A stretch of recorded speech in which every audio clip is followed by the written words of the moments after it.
Stars von mittendrin Flughafen Frankfurt. Wer sind ihre Helden aus der beliebten Flughafenserie? Das Publikum hat entschieden. Über wen möchten sie mehr erfahren? Wer bekommt den Titel mittendrin All-Star? Und diese Helden standen zur Auswahl. Bitteschön. Einer der letzten MD-11-Piloten, Kapitän Fokodoyen. Steffen Meilinger, Flugzeugschlepper und Fan von Kickers Offenbach. Christoph Friedl von der Airport Security. Notfallsanitäterin Fabienne Kraft und Bastian Haas von der Feuerwehr. Sie haben entschieden, wir produzieren. Aha. Wir präsentieren Ihre Top 3 für das Jahr 2021. Heute Platz 3.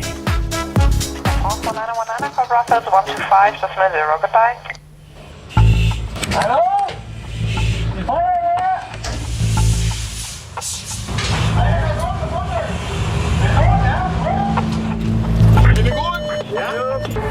Inne gut!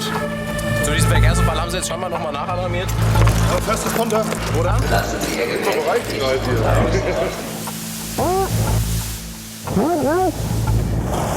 kommt er. Jawohl, ja, sehr gut aus. Sehr schön. Ja, gemeldet ist ein internistischer Notfall bei einem Passagier. Bastian Haas weiß ich. Was ist denn passiert?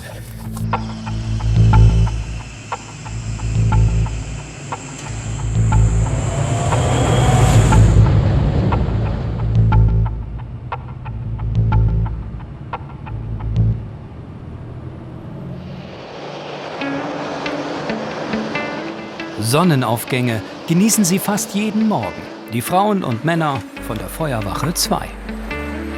Flugplatzromantik. 7:30 Uhr. Dienstbeginn für Oberbrandmeister Bastian Haas.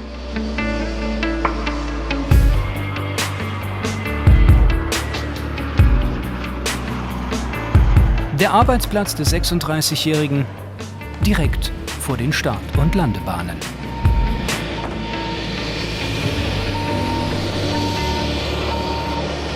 Aber genug der Romantik.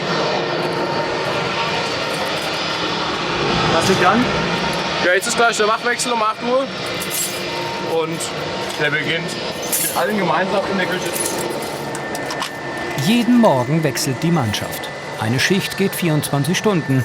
Heute sind 19 Männer auf Wache 2 im Einsatz. Ihren Arbeitstag beginnen sie regelmäßig mit einem gemeinsamen Frühstück, wenn dafür Zeit ist. Na los, mit den Finger. Notruf aus dem Terminal 1.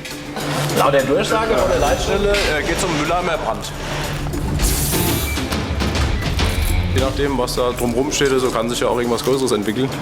Und deshalb fahren wir auch trotzdem verhältnismäßig zügig dahin. Finde gut! Ja. Finde gut!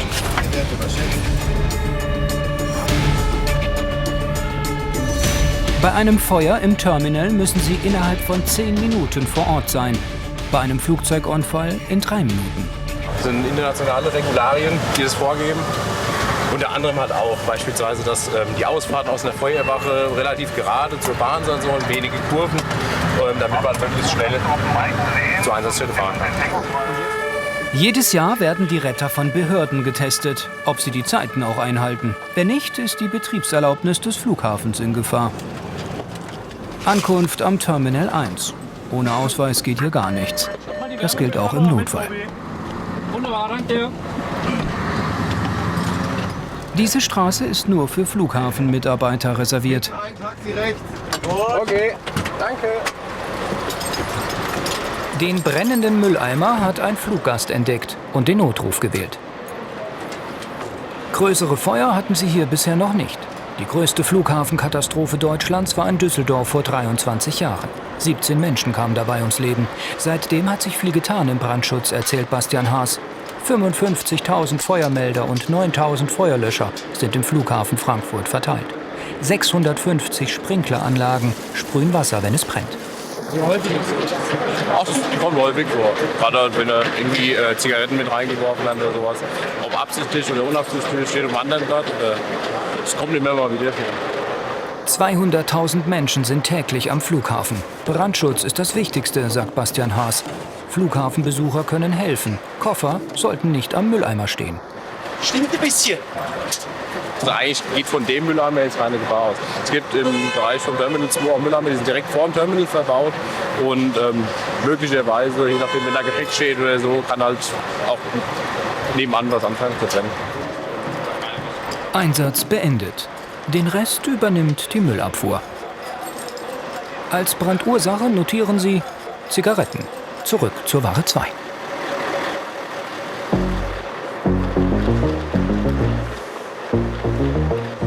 Der Frankfurter Flughafen ist aktuell der viertgrößte in Europa. Die Flughafenfeuerwehr ist die größte weltweit, mit 3 Wachen, 390 Mitarbeitern und 180 Fahrzeugen. Ah, was ein herrliches Wetter heute wieder.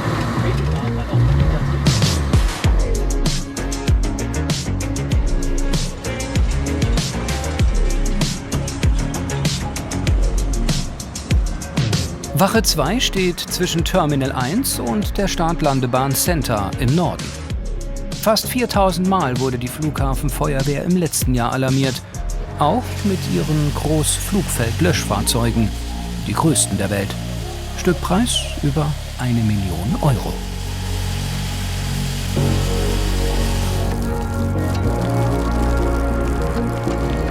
Jeden Morgen müssen die Feuerwehrfrauen und Männer alle Einsatzfahrzeuge prüfen, wenn sie dazu kommen.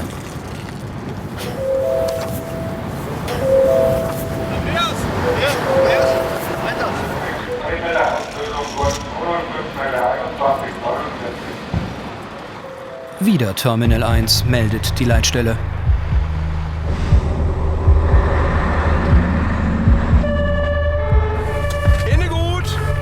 Der Notruf? Ein Brandmelder. Bastian Haas und sein Kollege müssen sich vollständig ausrüsten. Die Ausrüstung wiegt fast 30 Kilo.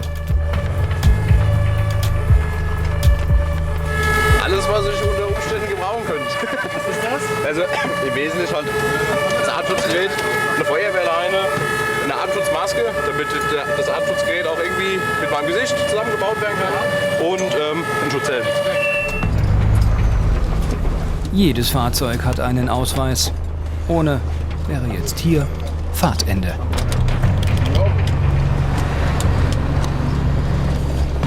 Einsätze zum Brandmelder fahren sie täglich. Mehr als 1300 Mal pro Jahr.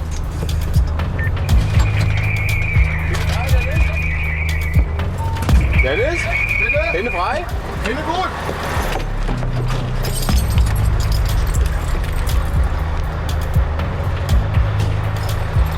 Bei jedem Feueralarm im Terminal kommt Verstärkung von Wache 1.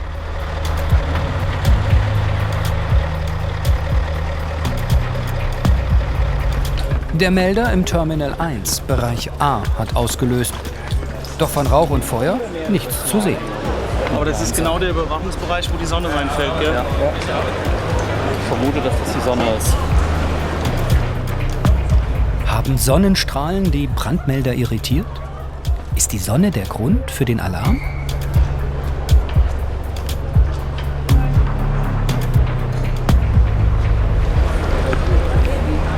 Na gut, augenscheinlich ist ja nichts.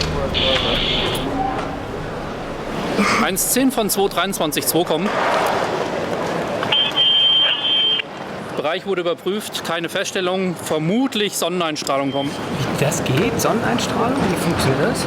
Da drin ist ja ein Sender und ein Empfänger. Und auf der anderen Seite sitzt ein Spiegel, der reflektiert den gesendeten Strahl. Und wenn statt diesem Lichtstrahl halt ein anderer kommt, dann kannst du zu einem Täuschungsalarm kommen.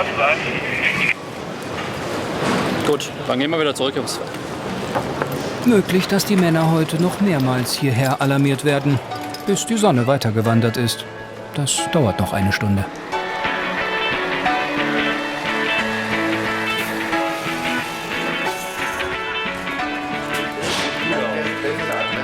Zurück in der Wache.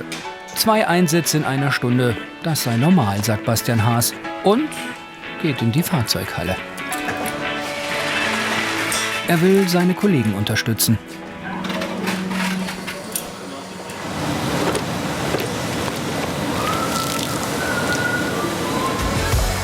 Heute ist Waschtag, einmal pro Woche. Handarbeit. Die großen Löschfahrzeuge passen in keine LKW-Waschanlage.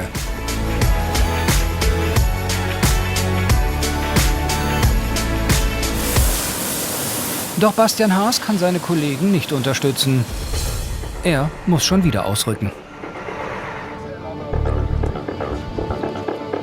Ja, gemeldet ist ein internistischer Notfall bei einem Passagier. Und wir fahren jetzt da hin und dann schauen wir mal. Warum machen wir das? Ein Rettungswagen oder Notarzt? Vermutlich, weil die Rettungswagen jetzt aktuell alle gebunden sind schon in Einsätze. Und deswegen fahren wir uns jetzt dahin, um diese Eingreifzeit zu verkürzen, dass die Leute halt möglichst schnell Hilfe brauchen. Bastian Haas ist auch Notfallsanitäter, genauso wie sein Kollege Sebastian Klein. Quer übers Vorfeld. Die Feuerwehr hat Vorfahrt, es sei denn, ein Flugzeug kreuzt ihren Weg.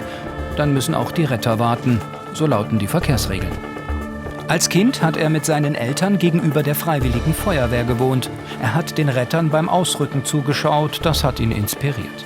Nach dem Abitur folgte aber zunächst eine Lehre als Tischler. Die hat er auch beendet, aber die Sehnsucht, Menschen zu helfen, war größer. Zwischenzeitlich war ich sogar hier auch schon mal in der Fracht gewesen, habe hier als Staplerfahrer gearbeitet. Ja, im Verlauf kam dann halt auch wieder dieser Gedanke auf, dann halt zur Feuerwehr zu gehen. Und da habe ich dann halt beschlossen, das zu versuchen, das Ganze zu kombinieren, dass man am Flughafen zur Feuerwehr kommt. Und mittlerweile kann ich mich glücklich schätzen, hier zu sein. Sie müssen das Flughafengelände verlassen. Nur so kommen sie am schnellsten auf die andere Seite des Gebäudes.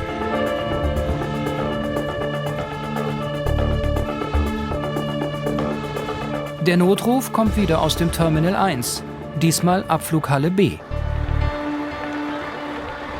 Alle 6 Rettungswagen am Flughafen sind im Einsatz. Die Leitstelle hat einen Rettungswagen aus der Innenstadt angefordert. Bis der da ist, unterstützt die Feuerwehr. Hallo. Bastian Haas heiße ich. Was ist denn passiert? Ja, mir wurde auf einmal schwindelig, schwarz vor den Augen. Dann wurde mir auch richtig übel. Okay, Ich war, ich war aber kurz davor, es wäre fast gekommen und dann wurde ich direkt hingelegt. Ein Kollege hat einen Kreislaufkollaps, kein Passagier wie gemeldet.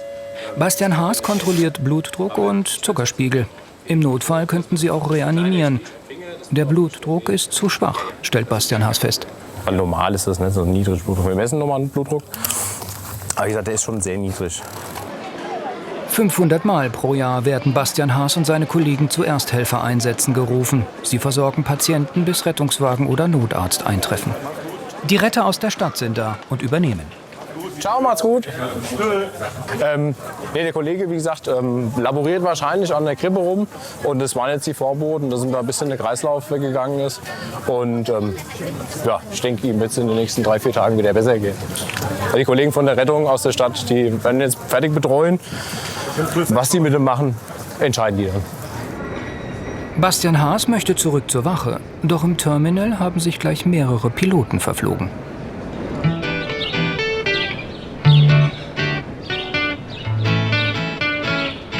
Wie kriegt ihr die jetzt raus? Ist das euer Job oder wer macht das? Das ist eine gute Frage. Also schlussendlich ist es so, wer wird als erstes gefragt? Die Feuerwehr.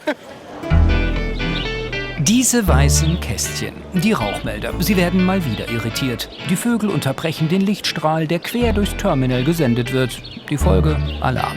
Heute wohl öfter. Einzelne Vögel kommt immer wieder mal vor, aber dass jetzt wie da oben 5, 6, 7 sehe ich jetzt ad hoc hier wohnen, das habe ich so auch noch nicht gesehen. Aber das sind dann die uns halt heute Nacht dann aus dem Schlaf holen und einen vermeintlichen Feueralarm quasi auslösen. Deswegen sollten wir da schon gucken, dass wir die irgendwie da wegbekommen. Aber darum sollen sich die Kollegen von der Tierrettung kümmern. Die sind ja auch von der Feuerwehr. Zurück in der Wache 2. Für 24 Stunden wohnen und schlafen die Retter in ihren Wachen. Inmitten der dröhnenden Flieger, sagt Bastian Haas und zeigt uns seinen Ruheraum mit Dreifachverglasung. Das gibt halt nochmal einen gewissen Schallschutz. Der ist hier ein bisschen geringer als unten. Aber schlussendlich geht es auch trotzdem. Also wir schlafen ja auch nicht, wir ruhen ja nur. Das heißt, wir sind mit einem Ohr immer so ein bisschen auf Alarmbereitschaft, falls denn der Melder geht.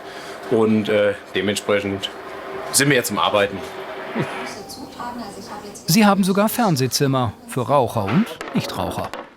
Feuerwehrleben ist wie eine zweite Familie. Wir verbringen oft mehr Zeit miteinander als mit unseren Partnern, sagen sie. Tischfußball gehört zwar nicht zum Dienstsport, der ist aber Pflicht. Für alle.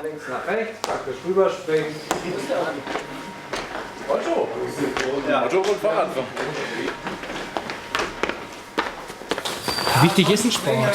Schon sehr wichtig in unserem Job. Wie oft macht ihr das? Trainiert ihr? Ich kann nur für mich sprechen, ich beinahe täglich.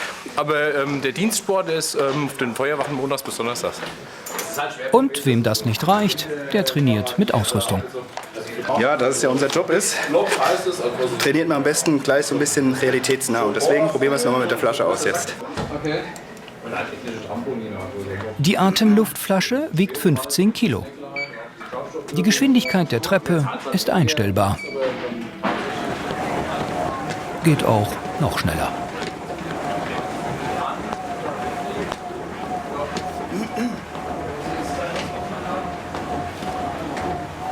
Sport auch in der Küche.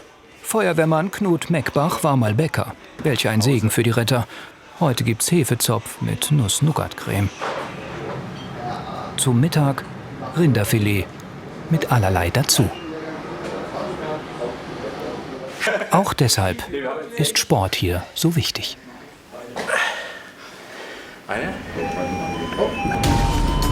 Die Dehnungsübungen sind beendet. Ab jetzt übernimmt die Leitstelle das Fitnessprogramm. Gleich 2 Rettungsteams müssen raus, hat Bastian Haas erfahren. Es gibt mehrere Einsätze gleichzeitig. Was liegt jetzt? Wir haben einen Rauchrohr irgendwo in der Halle B. Das gab ein Spiel, wir schauen uns das mal an. Die Kollegen sind auch schon draußen. Was weißt du von denen? Die sind aktuell bei einem Verkehrsunfall mit einer verletzten Person, aber auch natürlich eingeklemmt. Und ja, wir schauen jetzt mal, was jetzt bei uns hier als nächstes anliegt. Einsatz Nummer 4 an diesem Tag.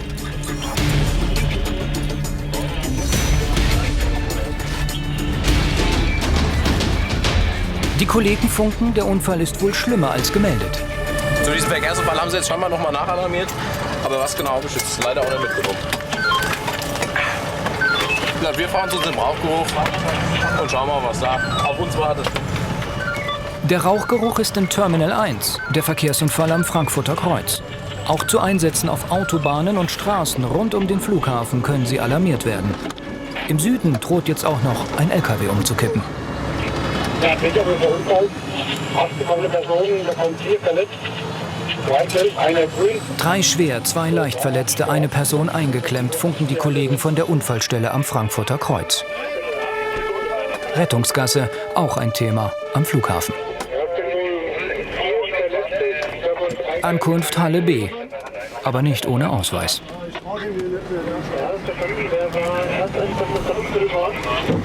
Rauch im Terminal bedeutet Großalarm.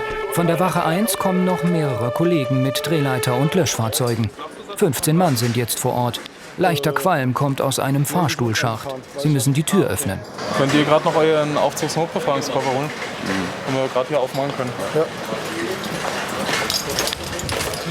Wir müssen mal schauen, scheinbar gibt es da Probleme mit einem Aufzug.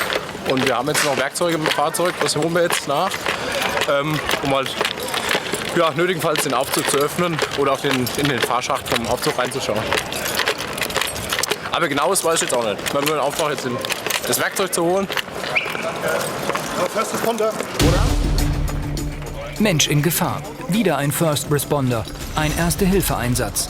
Menschenleben retten ist jetzt wichtiger. Um den Rauch aus dem Fahrstuhl müssen sich die anderen Kollegen alleine kümmern. Bastian Haas und Sebastian Klein werden an anderer Stelle gebraucht. Wo, wissen sie allerdings noch nicht. Sicherheitshinweis. Lassen Sie Ihr Gepäck nicht zu Hause. Erst einmal zurück zum Einsatzwagen.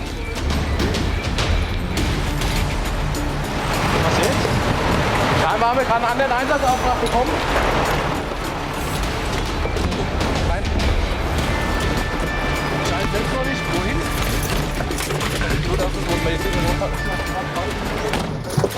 Möglich, dass wir jetzt zu dem Verkehrsunfall zufahren?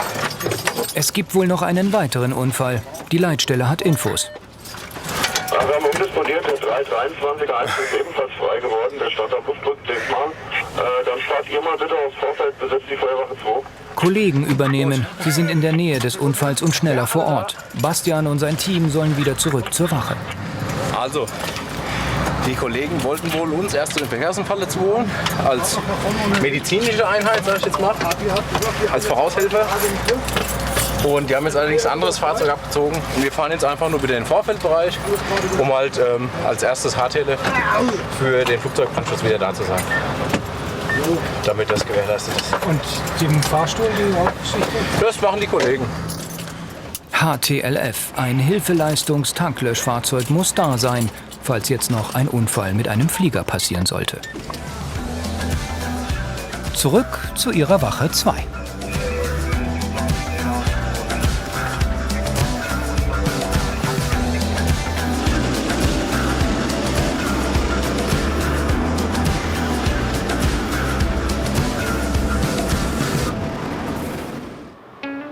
Zwei Tage später, Feuerwache 3. Standort Landebahn Nordwest. Zweimal pro Jahr üben die Retter hier den schlimmsten aller Ernstfälle: Feuer am Flugzeug. Auch Oberbrandmeister Bastian Haas aus Wehrheim, Pfaffenwiesbach. Hallo! Was passiert heute? Wir haben heute Übung hier an der Brandsimulationsanlage. Das ist insgesamt sind das 3 Termine im Jahr. Das geht dann über 2 Wochen. Und das ist dann jeweils immer im Wechsel die Wahlabteilung A und die Wahlabteilung B. Hier hinten und übt. Und heute sind wir halt dran. Einen kleinen Vorgeschmack auf das, was den 36-Jährigen heute erwartet, demonstrieren die Kollegen.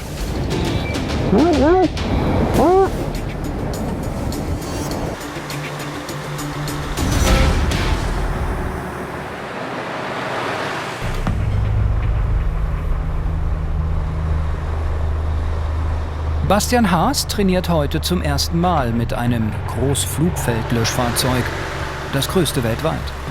51 Tonnen schwer, 12 Meter lang, 3 Meter breit und so hoch wie ein Einfamilienhaus.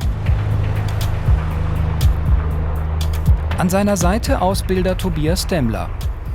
Und jetzt, wenn die alle in Ablage sind, dann können wir ganz ausschalten wieder, dann haben wir wieder im Prinzip der Stellung 0. Okay. Der erste Auftrag für Bastian Haas: Flammen am Flugzeug löschen.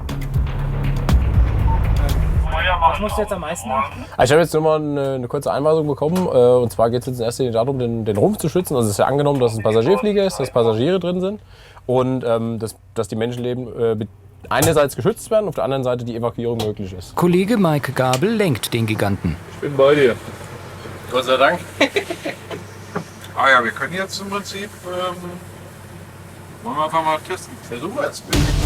Kerosin ist ausgelaufen und brennt. Ein Flieger voll mit Passagieren mittendrin. Los. Okay. Und bereit, Bastian?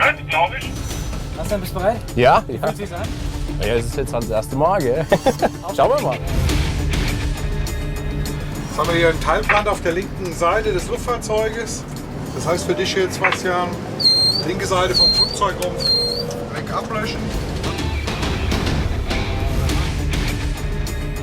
Bastian steuert den Löscharm. 12.000 Liter Wasser und Schaum schießen die Pumpen in die Flammen. In 100 Sekunden ist der Wagen leer. Dann muss auch das Feuer aus sein. Versuch mal vom Rumpf jetzt wegzuziehen. Mit einem Joystick steuert der 36-Jährige den Wasserstrahl. Das sieht ja schon gut aus, im Prinzip passt es schon fast aus. Das ist jetzt hier vorne noch das Action. Nach nur 40 Sekunden meldet Oberbrandmeister Haas: Feuer aus. Ja, spannend. Man hat halt viel zu beobachten und dadurch, dass halt die Routine fehlt und halt generell auch die Erfahrung fehlt, muss man halt auf viele Sachen gleichzeitig achten. Also ich sehe ja die linke Seite, weil du kannst ja nicht durch den Sprühstrahl gucken. Ne? Und deswegen gucke ich auf der linken Seite und würde dir dann auch sagen, schwenk mal nach links oder ne, der Rumpf oder unten drunter ist noch was. Und dann könntest du ja direkt wieder reagieren. Aber sonst top. Ist der Ausbilder auch zufrieden? Ja, der muss halt jetzt, ich meine, das ist jetzt so, das zu lernen. Wir haben jetzt ja hier bei der Simulation im Prinzip nur ein 30 Meter langes Flugzeug. Ne? Im Realfall haben wir natürlich, klar, Flieger, die sind 70 Meter lang. Ja. Und dann müssen wir natürlich gucken, wir müssen unter Umständen eben mit einem Vollstrahl arbeiten, um einfach die Wurfweite hinzubekommen. Ne? Aber das war schon sehr gut. Auf zur nächsten Übung. Doch die Wassertanks sind leer. Für die riesigen Löschwagen haben sie extra eine eigene Nachfüllstation bauen müssen. 12.000 Liter fassen die Tanks vom GFLF. Die Abkürzung für das Großflugfeld-Löschfahrzeug, auf das die Retter und Ausbilder schon ein bisschen stolz sind. Drück einfach mal drauf. Ja, und erschreckt dich aber nicht. Nur wenn das da unten am Rohr ist, ne, schon mal aufhören, weil das dauert auch ewig lang, bis der elektrisch wieder zugeschiebert hat. Nach 10 Minuten sind die Tanks wieder voll. Na, wenn das keine Punktlandung ist. Die Übung kann weitergehen. Jetzt muss Bastian Haas den Giganten steuern. Mit der linken Hand steuert er den 51 Tonnen schweren Wagen. Mit der rechten muss er den Joystick bedienen und gleichzeitig löschen. Der Rumpf eines Flugzeuges besteht aus Aluminium. 3 Minuten kann das Leichtmetall den Flammen standhalten. Dann fängt es an zu schmelzen und der Flieger bricht auseinander. Der Rumpf ist das Wichtigste am Flugzeug. Dahinter sind die Passagiere. Deshalb müssen sie das Feuer von der Maschine wegdrücken. Das geht am besten, wenn sie von vorne löschen. Ausbilder Tobias Demmler ist zufrieden. Ja, sehr gut. Also gucken am Rumpf, dass am Rumpf Feuer aus ist und dann nach rechts rüber. Ja, aber ich fahr doch mittig so. Nein, weil der Rumpf, du siehst ja nur das untere Teil, ne? Jawohl, ja, sieht sehr gut aus. Sehr schön. Flugzeuge sollten vorwiegend von vorne gelöscht werden, sagt Ausbilder Tobias Demmler. Ja, das Cockpit hat ja keine Rückspiegel beim Flugzeug, so wie beim normalen PKW, sondern der im Cockpit weiß gar nicht, wo ist denn die Feuerwehr, ist die überhaupt da? Und so hat er natürlich gleich den Blick aus dem Cockpit auch und sieht uns und weiß, aha, die Feuerwehr ist da, ich kriege geholfen, hier passiert jetzt was.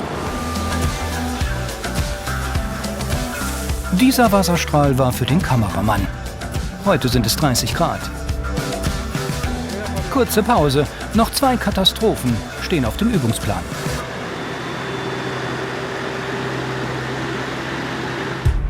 Dieser freundliche Zeitgenosse mit der dicken Nase ist ein Dummy. Genauer gesagt ein Flugzeugdummy. Den haben Feuerwehrkollegen selbst gebaut. 1 Jahr lang. Damit üben sie Flugzeugbergung, erzählt Ausbilder Tobias Demmler. Das ist also ein A320 von der Größenordnung, im Maßstab 1:1 hinter uns, die wir dann aus Stahl am Bauen lassen und haben natürlich auch viele Features mit eingebaut. Wir können die Triebwerke abmachen an dem Flugzeug, wir können die Fahrwerke abmachen. Das heißt, wir können alle denkbaren Szenarien im Bereich Flugzeugbergung mit darstellen. Das Gesamtgewicht ist 70 Tonnen, ist also auch sehr real, wenn wir dann daran üben, die 70 Tonnen zu bewegen. Wir haben, um die Schwerpunktlage dieses Übungsobjekts zu verändern, haben wir innen drin einen Wassertank, den wir verschieben können, mit Wasser befüllen können, auf einem Schienensystem, sodass man auch eine Schwerpunktlage wie beim Realflieger darstellen kann. Und das gibt uns natürlich viele Möglichkeiten, diesen Bereich Flugzeugbergung zu trainieren. Die hessischen Spezialisten werden deutschlandweit zur Flugzeugbergung angefordert. Sie haben sogar einen Vertrag mit der NATO. Egal wo auf dieser Welt Militärflugzeuge verunglücken, die Frankfurter werden sie bergen. Und warum heißt der Eigenbau Schorschenhausen? Der Kollege von uns, der federführend das ganze Projekt begleitet hat, der wohnt in Georgenhausen, ne? Im hessischen Georgenhausen im Odenwald. Und dann wurde daraus eben, na dann nennen wir das Flugzeug Schorschenhausen und deswegen ist der Name entstanden. Die Schorschenhausen, ein treuer Kollege, seit 12 Jahren. Zurück zu Bastian Haas. Seit mehr als 30 Jahren ist der Flughafen unfallfrei. Dennoch, jeden Moment kann es passieren. Deshalb üben sie. Wir haben halt jetzt die Möglichkeit, unseren Ruf vorzubereiten und die Pressluftatmer anzulegen, uns auszurüsten. Und dann geht es eigentlich tatsächlich nur darum, also das Feuer ist da und wir gehen dann mit Strahlung vor und machen es halt nach und nach aus. So realistisch wie möglich. Ne? Natürlich, also der Ablauf selbst ist schon realistisch, nur dass wir halt diese Anziehereien, so dass wir das theoretisch alles auf der Anfahrt machen. In diesem Container wird die Brandsimulationsanlage gesteuert. Die hat Ausbilder Tobias Demmler im Griff. Jawohl, Feuer wird gemacht. Und jetzt starte ich hier den Zündbrenner, der jetzt hier gestartet wird. Und jetzt kann ich die sogenannte Hauptflamme starten, sprich die ausgewählten Zonen werden jetzt hier gestartet. Und das Wasser, was macht ihr damit? Das Wasser fangen wir wieder auf hier, sammeln das in der Zisterne vorne und tun das dann wieder zum Löschen benutzen. Also es ist wie ein Kreislauf. Ne? Bastian Haas und sein Kollege sind bereit für die Flammen. Noch einmal zur Erinnerung, in 3 Minuten müssen die Retter jede Ecke am Flughafen erreichen. So lauten die internationalen Vorschriften bei einem Flugzeugunfall. Behörden prüfen das jedes Jahr. Am Erfolg der Feuerwehr hängt die Betriebserlaubnis des Flughafens. Deshalb müssen sie üben. Wir üben mit 8 Bar, ihr merkt es am Schlauch. Es würden 6 bis 7 Bar auch ausreichen, aber wir wollen extrem üben. Lieber extremer geübt, wie dann im Ernstfall gedacht, was ist denn hier los? Bleibt vom Abstand her nah beieinander, gebt euch Kommandos, wie auch immer, laut und deutlich, vor, zurück, links, rechts, für jeden verständlich. Wenn es rückzündet und das Feuer unter euch ist, Mannschutzbrause aufmachen, nicht hektisch werden, leicht nach unten halten, das Wasser schützt euch vor den Flammen. Alles gut? Dann geht's los. Auf was musst du aufpassen? Ich soll meinen Raum schützen und Radlösen kühlen und dann parallel dabei das Feuer löschen. Und dann kann ich auf den Feld drauf aufpassen. Wieder brennt Kerosin unter einem Flugzeug. Und wieder muss Bastian Haas den Rumpf am Flieger schützen, die Flammen wegdrücken. Denn es geht um die wichtigen 3 Minuten. Nur so lange hält die Flugzeughülle aus Aluminium die Hitze aus.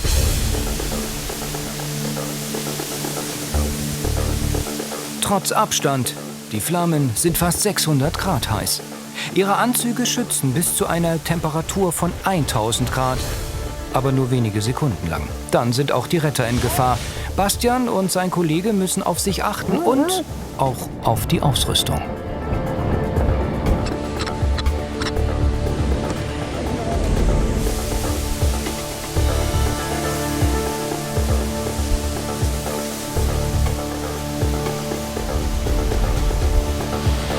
Nach 60 Sekunden sind die Flammen aus.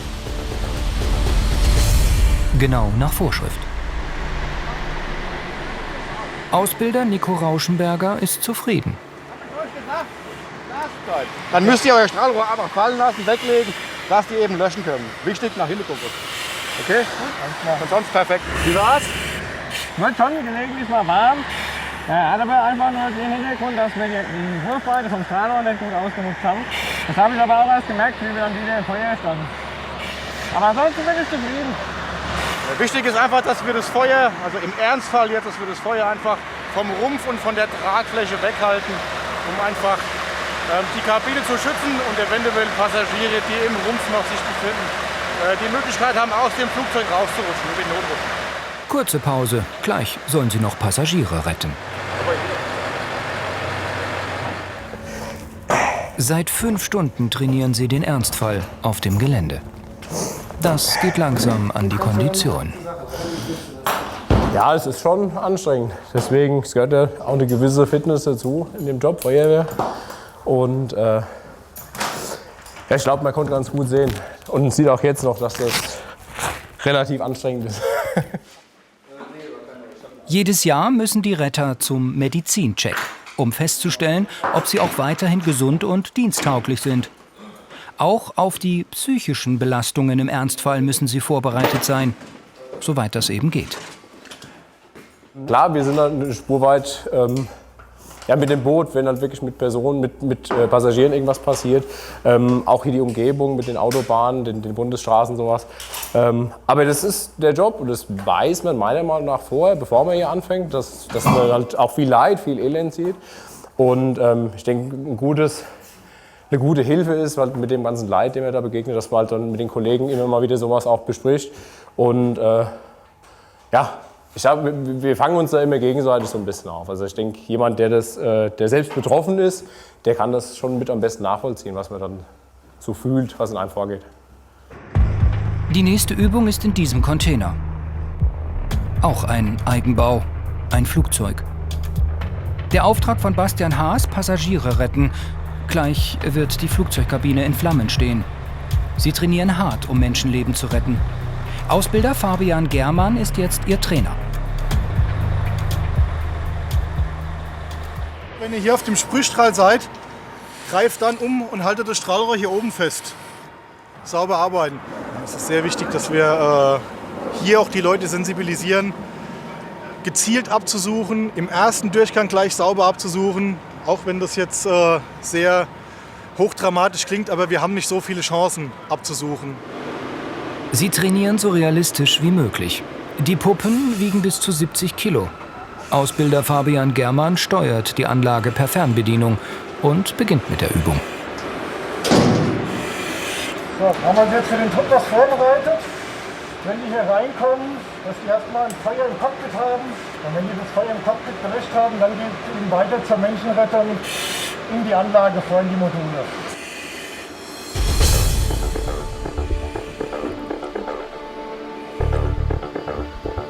Bastian Haas und seinem Kollegen bleiben nur wenige Minuten, um das Feuer zu löschen und Passagiere zu retten. Die Menschen im Flieger könnten sonst ersticken. Rauchgasvergiftung ist die häufigste Todesursache bei solchen Bränden. Willst du noch Rauch rein? Ja, okay. Hallo? Die Feuerwehr? Sie können kaum etwas sehen. Es ist heiß und eng.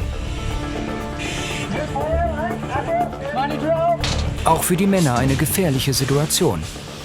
Feuer im Cockpit und in den Bordküchen.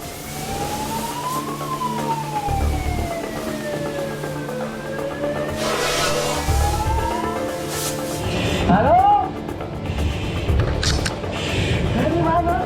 Die Luft in ihren Atemgeräten reicht für maximal 30 Minuten.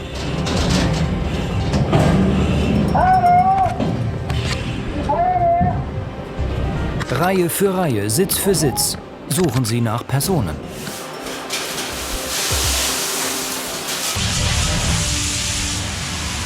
Auch Feuerwehrmänner von anderen Airports weltweit trainieren hier in Frankfurt. Das Trainingscenter gehört zu den größten und modernsten.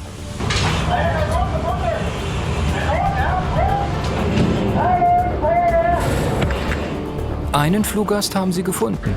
Waren das wirklich alle Passagiere?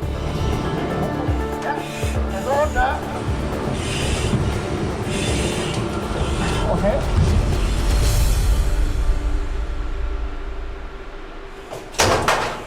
Ausbilder Fabian Germann lobt vor allem, wie Bastian Haas und Kollege das Feuer bekämpft haben. Wie war's? War sehr gut. Ja, haben sehr gut gearbeitet und jetzt treffen wir uns draußen zur Nachbesprechung. Doch ist er auch mit der Suche nach den Passagieren zufrieden?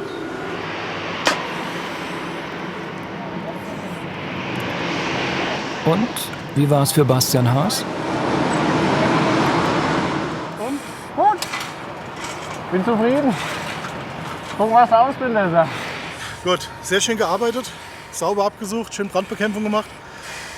Einen kleinen habt ihr nicht gefunden, der hat hier direkt im Cockpit, erste Sitzreihe links unten. Du hast oben drauf auf die Sitze gefühlt, aber nicht drunter. Ja, da haben wir achtet drauf, dass er tiefste Gang hat, Knie und dann wirklich mit den Händen in den Gang auch mal unter die Sitze rein. Ja.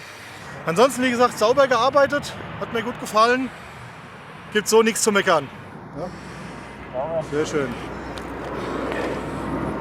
Bastian Haas und sein Kollege haben dieses Training noch nicht so oft gemacht. Sie gehören zu den Jüngsten im Team und werden noch öfter üben, um Routine zu bekommen, damit sie im Ernstfall auch keinen Menschen an Bord übersehen. Erstmal die Maske aus. Dafür sind auch diese Trainingstage da, mehrfach im Jahr und so wichtig.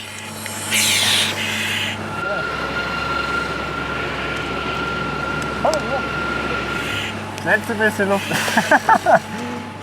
Die Flasche war komplett leer. Fühlst du dich?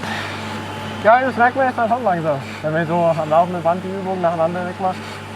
Aber dafür sind wir ja hier. Jetzt freuen sie sich auf eine Dusche. Für heute reicht's dann auch.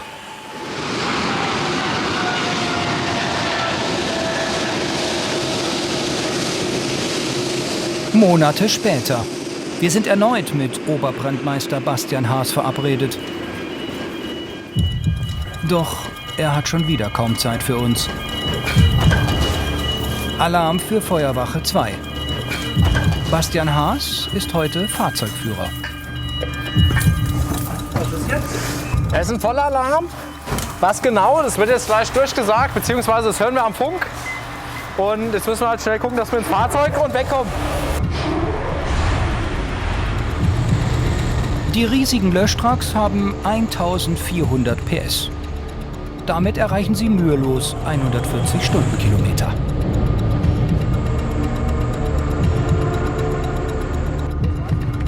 Unfall. Bus gegen Passagierflugzeug, so der Notruf. Mindestens 11 Schwerverletzte, meldet die Leitstelle. Holdig, Gera 4, LSZ gegen 5. Hagen, habt ihr gehört? 12 Paxe? Ja.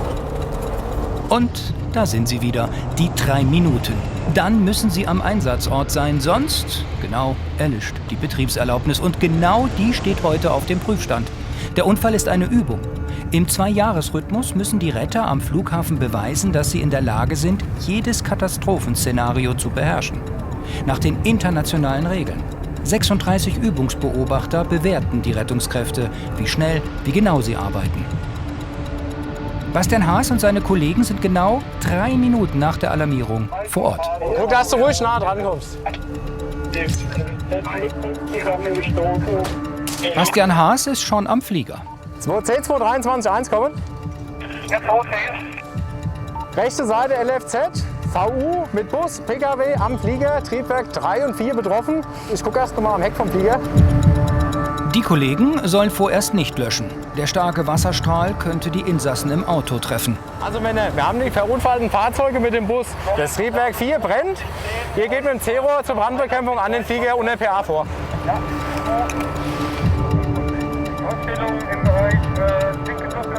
Das Feuer am Triebwerk darf nicht auf den Flieger übergreifen. Der besteht aus Aluminium.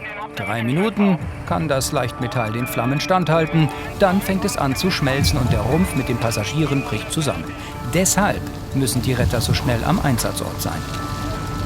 Feuer aus nach 1 Minute. Bastian Haas kümmert sich sofort um die Verletzten. Hallo, können Sie mich hören?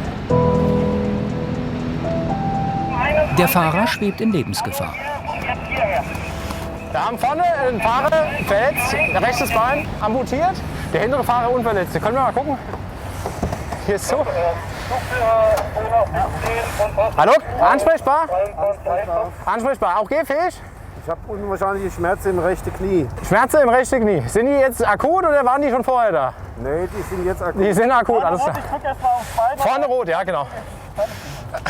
Dann betreue ich mal hier hinten noch weiter. Ich gehe mal auf die andere Seite.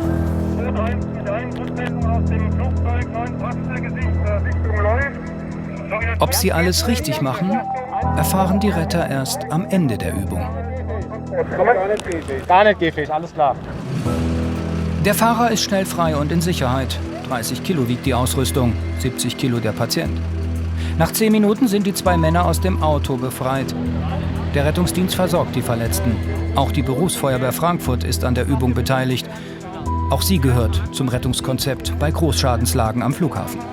Geht das so, ja? Bastian Haas unterstützt beim Abtransport der Verletzten, die in Kategorien eingeteilt wurden. Man sagt, alle, die rot sind, müssen sofort so schnell wie möglich transportiert werden. Alle gelben Patienten, von denen wir alles sprechen, die sind nicht gehfähig, aber soweit ansprechbar. Und alle grünen sind ansprechbar und soweit auch in der Lage, selbstständig zu gehen.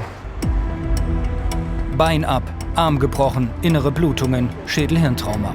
Vor allem die Schwerverletzten müssen so schnell wie möglich weg. Sie kommen im Ernstfall in Kliniken im Rhein-Main-Gebiet. Und dann holen wir die ATWs nach und nach. Bastian Haas und sein Kollege koordinieren jetzt die Rettungswagen aus der Innenstadt.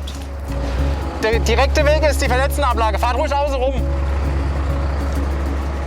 Nach 1,5 Stunden sind 30 Verletzte gerettet und abtransportiert. Dann haben wir jetzt 17:35 Uhr und die Übung erkläre ich hiermit für beendet.